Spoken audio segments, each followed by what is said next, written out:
Olá, meus queridos, sejam todos muito bem-vindos a mais uma aula de Química.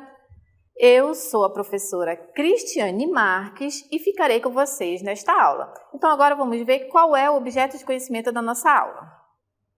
Objeto de conhecimento: ciclos biogeoquímicos, poluição do solo, do ar e da água, camada de ozônio, equilíbrio químico. E o detalhamento: principais características químicas dos ciclos. Aí vamos falar sobre os biogeoquímicos: ciclo da água, ciclo do carbono, ciclo do oxigênio e ciclo do nitrogênio. Então, agora vamos para a nossa aula.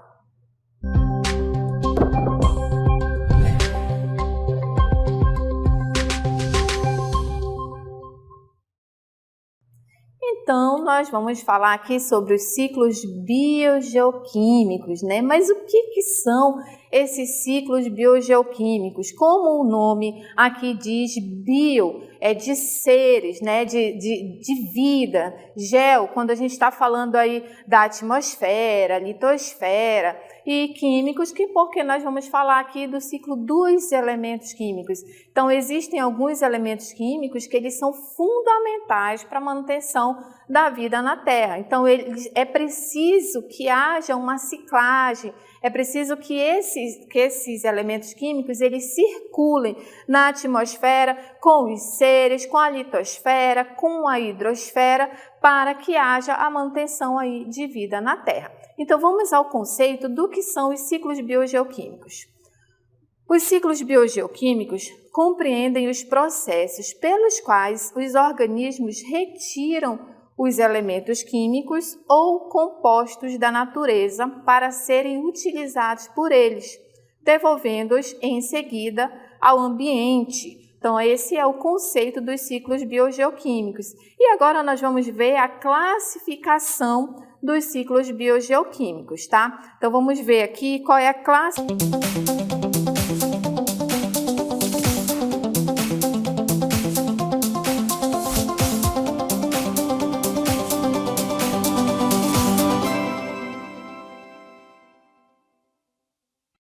O conceito de cada um e depois, durante essa aula, nós vamos ver um pouquinho mais aprofundado, mais detalhado sobre o ciclo da água, do carbono e do oxigênio, tá? Então, o conceito aí do ciclo da água. O que é o ciclo da água? O ciclo da água ou ciclo hidrológico é um ciclo biogeoquímico no qual se observa a água fluindo entre os seres vivos e o meio ambiente.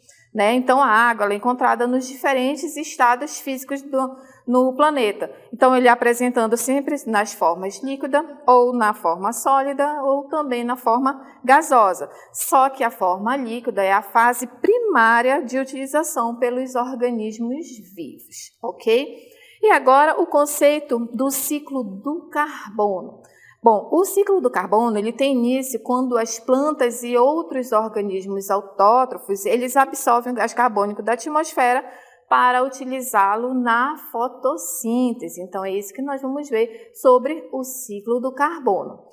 E o ciclo do oxigênio, ele é um ciclo biogeoquímico que garante que o oxigênio circule pelo meio físico, seja utilizado pelos seres vivos e posteriormente retorne ao meio. Então, isso que é o conceito do ciclo do oxigênio.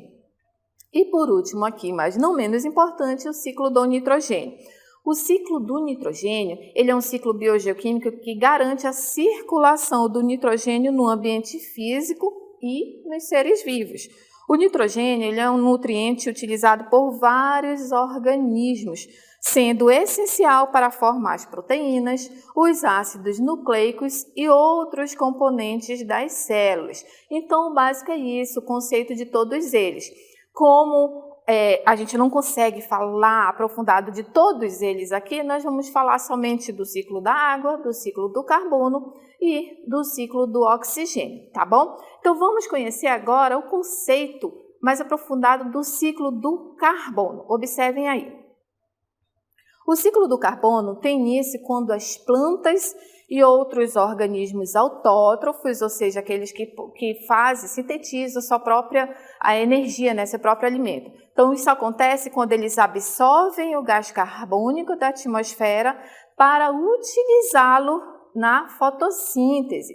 Então, nesse processo, o carbono ele é devolvido ao meio na mesma velocidade em que é sintetizado pelos produtores, pois a devolução de carbono ocorre continuamente por meio da respiração durante a vida dos seres, certo? Então, aí o processo do ciclo do carbono é devolvido na mesma velocidade que é sintetizado. Então, a importância daí desse ciclo do carbono. Mas, antes disso, a gente precisa conhecer o carbono, né? O carbono ele é um elemento químico que ele é encontrado aqui na tabela periódica, né? Está aqui na tabela periódica, ele pertence ali ao grupo da família, a família 4, o seu número atômico é 6, sua massa atômica é 12, e o carbono ele é o quinto elemento mais abundante do planeta, né? Então, porque ele possui necessariamente duas formas.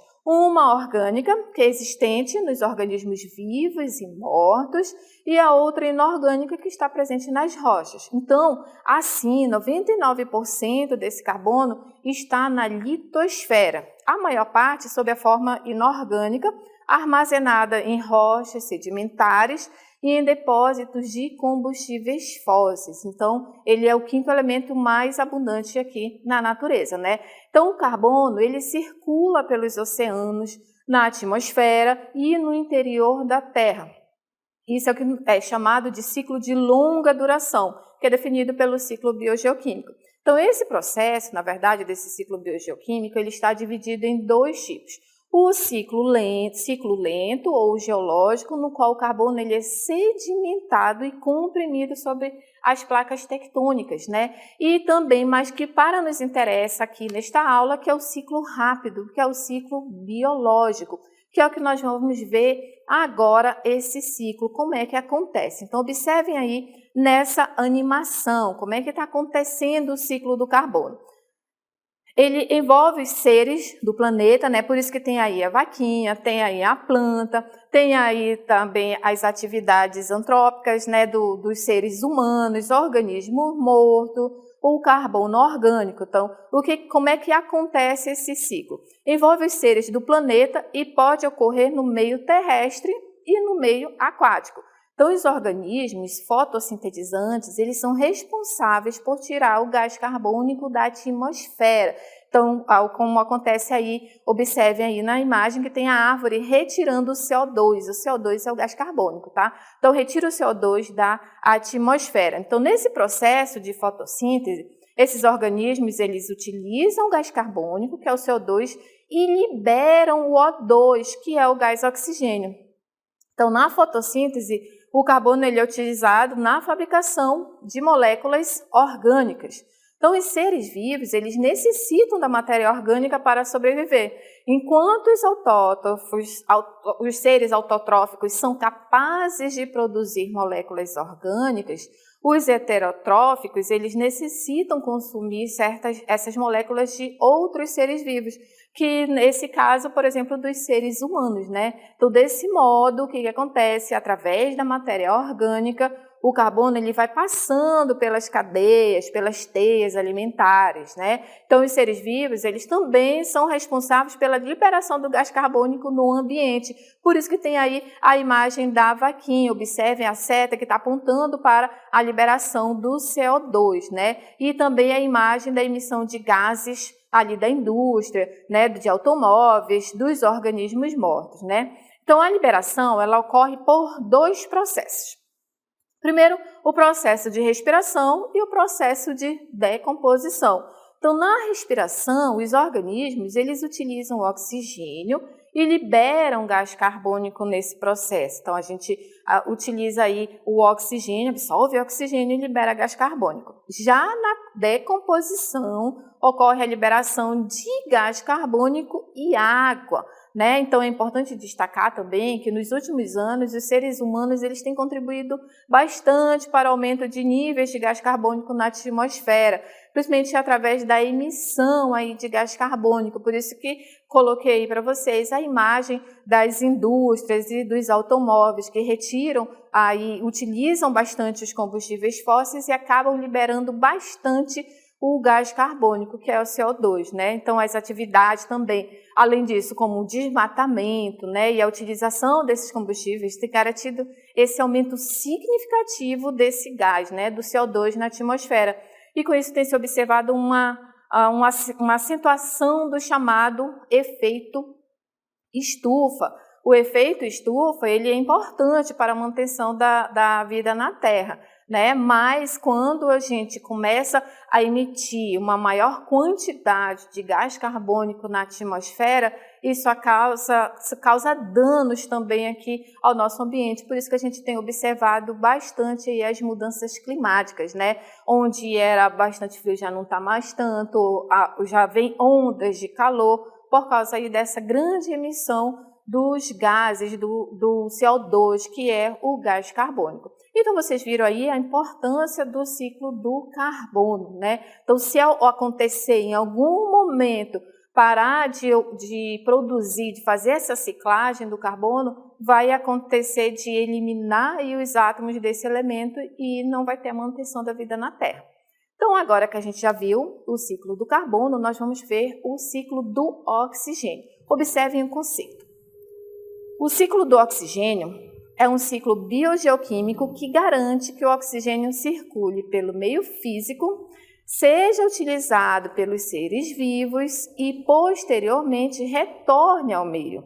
Esse elemento ele é de extrema importância para os seres vivos, sendo fundamental, por exemplo, para a realização da respiração celular, que é o processo realizado por vários organismos, que é responsável pela oxidação de moléculas e produção de energia. Então, assim como o carbono, o oxigênio ele é muito importante aí para os seres vivos. E aí eu trago para vocês aqui como é que ocorre o ciclo do oxigênio, né? Temos aqui ainda imagem de uma árvore, temos aqui a fotossíntese, respiração, aparece aqui também, ó, o gás carbônico, né? O CO2, porque esses ciclos eles não acontecem separados, vai acontecer o ciclo só do oxigênio ou só do carbono, não, eles estão aí, esses ciclos eles estão juntos, né? São os ciclos dos gases. Então, o ciclo do oxigênio apresenta diversas etapas importantes, como, por exemplo, a fotossíntese, a respiração celular, a decomposição, a combustão, né, também, e a formação da camada de ozônio. Por isso que ele é muito importante. Na fotossíntese, nós temos a formação do oxigênio, que será liberado na atmosfera. Então, essa, portanto, é uma das etapas que merece maior destaque, né? Então, vai ocorrer aí a liberação do oxigênio para a formação liberado para a atmosfera, né? Então, na fotossíntese também, os organismos fotossintetizantes, ou seja, as algas, as plantas e algumas procariotas, elas fazem uso do gás carbônico para a produção das moléculas orgânicas, certo? Então, durante esse processo que necessita da presença da luz, nesses organismos eles liberam oxigênio. Então, é muito importante a incidência da luz solar para acontecer o processo de fotossíntese, né? A gente sabe que se, por exemplo, você pegar uma plantinha e deixar num cantinho escuro e essa planta ela precisa de luz, ela precisa de energia, se você deixar no cantinho, essa planta vai acabar morrendo, porque não vai acontecer ali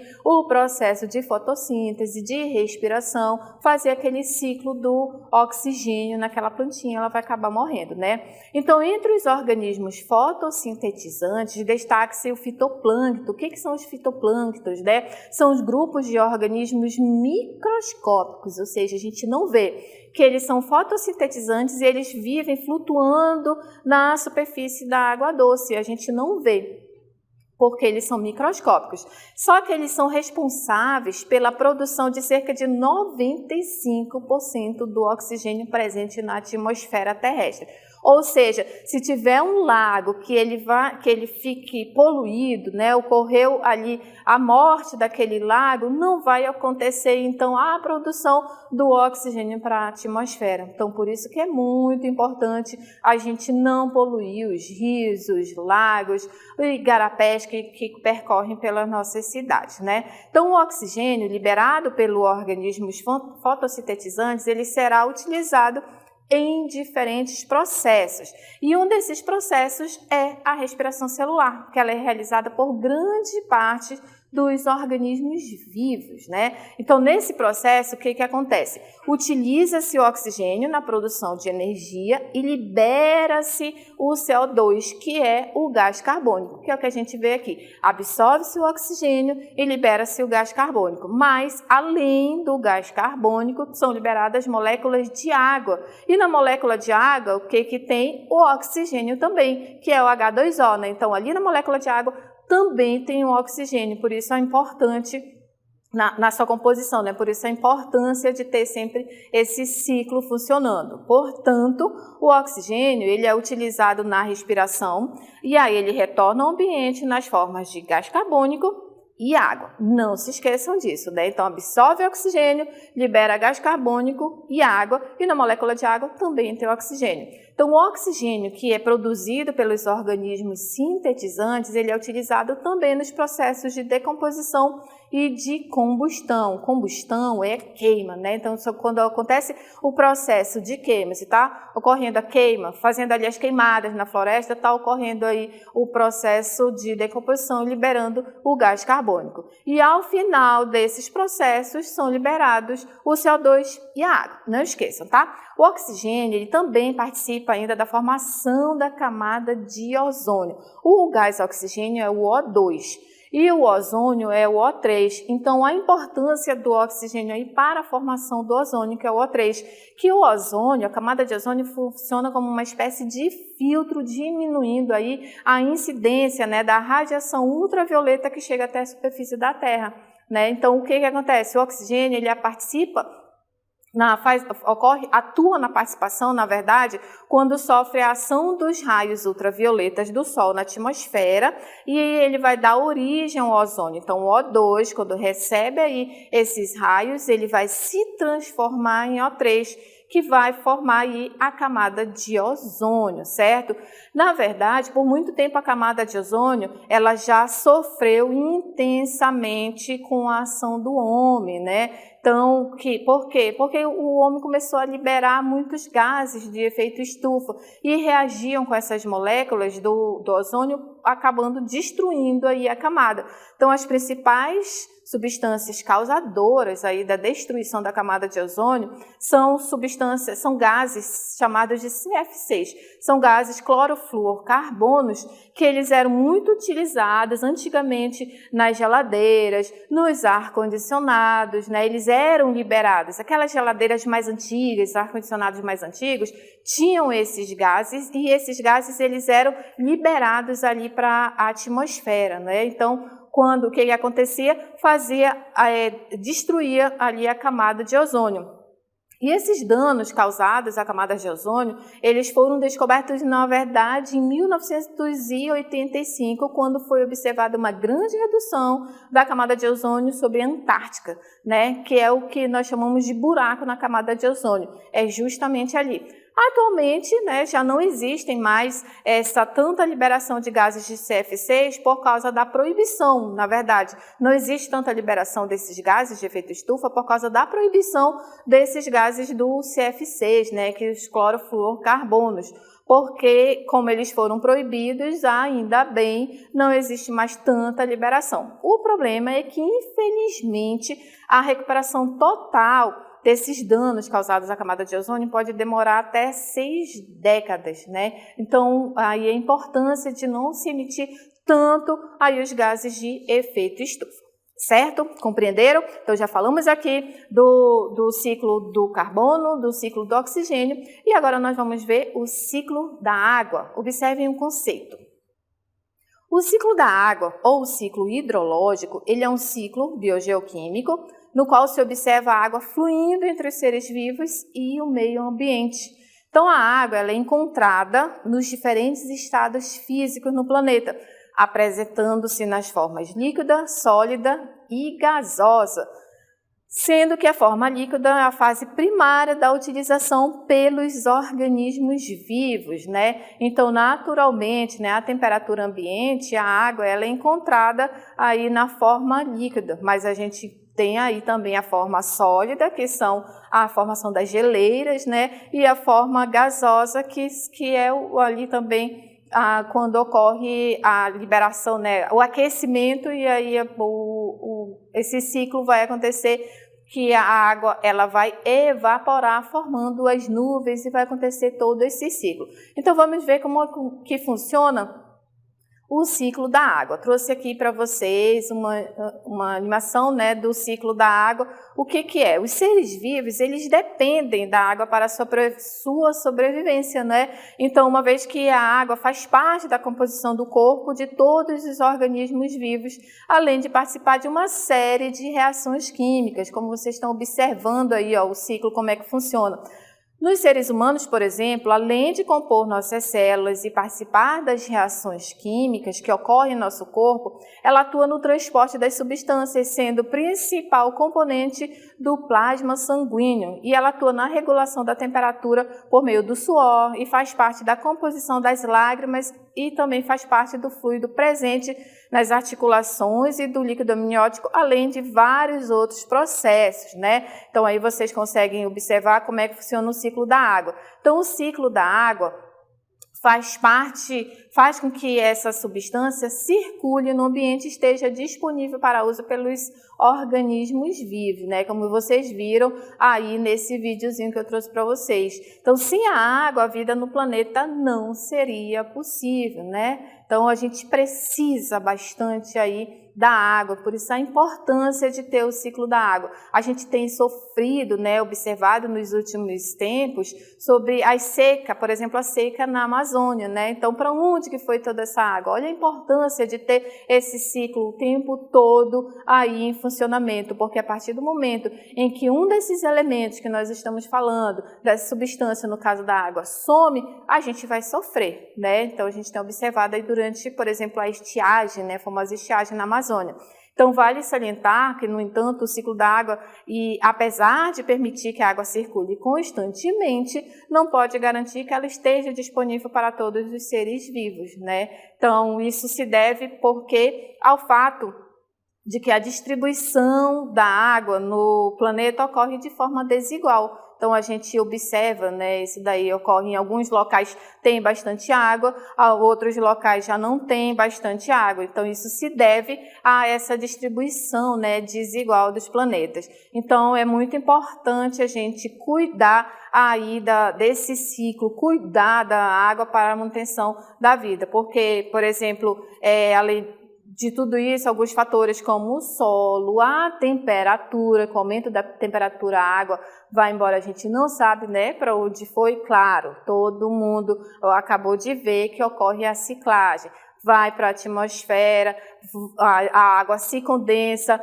forma aí as nuvens e ocorre a precipitação. Isso a gente vai ver no vídeo aqui com a professora Manuela Cerejo. Assistam. Sou a professora Manuela Cerejo e estou aqui para trazer um pouquinho de biologia para vocês.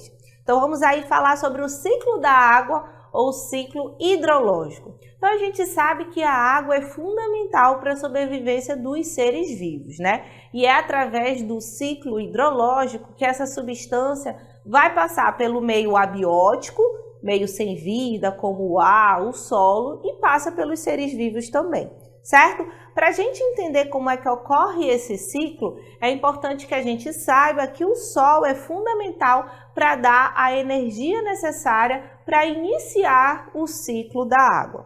Nós temos aí a água que possui 3 estados físicos. Nós temos o sólido, o líquido e o gasoso.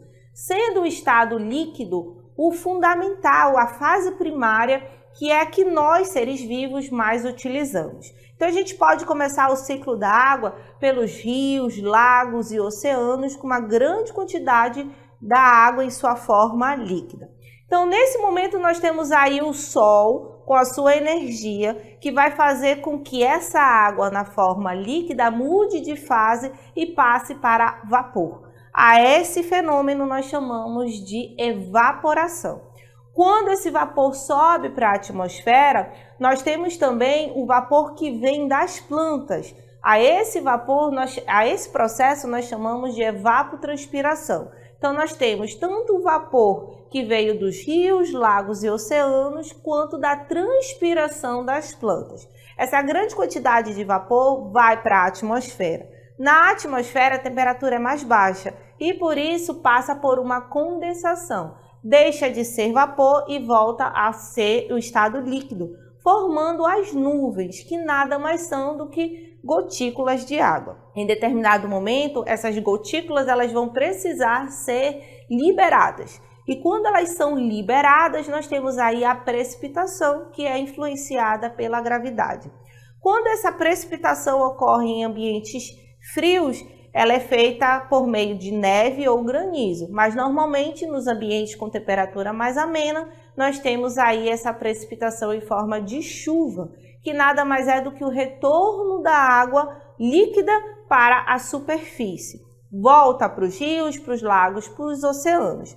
Pode alcançar ainda os solos. Quando isso acontece, a gente chama de infiltração, que é quando a água consegue alcançar os aquíferos, que são as reservas de água subterrânea que nós temos, e também as raízes das plantas. Então, resumindo para vocês, no ciclo da água nós temos evaporação, evapotranspiração, condensação, precipitação e a infiltração que ocorre lá no solo. Tá bom? Então, até a próxima. Muito bem, né? A professora falou, explicou muito bem aí sobre o ciclo da água.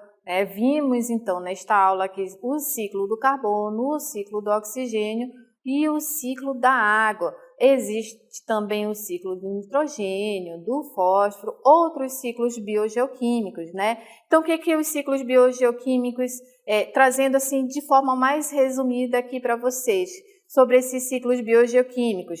Eles acontecem através de processos naturais, né? Como nós vimos nos três ciclos que eu apresentei aqui para vocês, como, por exemplo, a respiração, a alimentação, morte e decomposição da matéria. Então, por meio deles, as substâncias disponíveis no ambiente, elas são absorvidas pelos animais, são utilizadas em processos importantes para esses organismos e são devolvidos à natureza. Então, por isso a importância desse ciclo, né? Sem essa devolução, substâncias que são essenciais à vida, como, por exemplo, o oxigênio e a água, eles poderiam desaparecer. Então, é importante ter aí esse ciclo, essa devolução.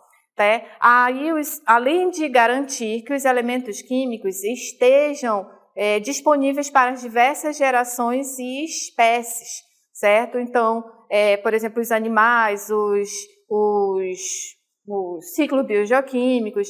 Então, o que acontece? É importante ter aqui toda essa ciclagem para que não desapareça, né? Então, esses ciclos eles são responsáveis para evitar a ocorrência, principalmente dos impactos ambientais, em especial aqueles que são causados pelo homem, né? Então, essa é a importância dos ciclos biogeoquímicos. Continuando aqui para vocês sobre esses ciclos biogeoquímicos. Então, é importante que eles aconteçam naturalmente, né? Destacar que eles aconteçam naturalmente por causa principalmente da ação humana. Então, existem ações humanas, como, por exemplo, a agropecuária, a extração de minerais, a produção de energia, eles impactam a ciclagem desses elementos, de alguns desses elementos, né? O ciclo do carbono, por exemplo, ele é desestabilizado pelo desmatamento, ele é desestabilizado pelas queimadas, que fazem com que essa substância seja emitida em abundância no ambiente.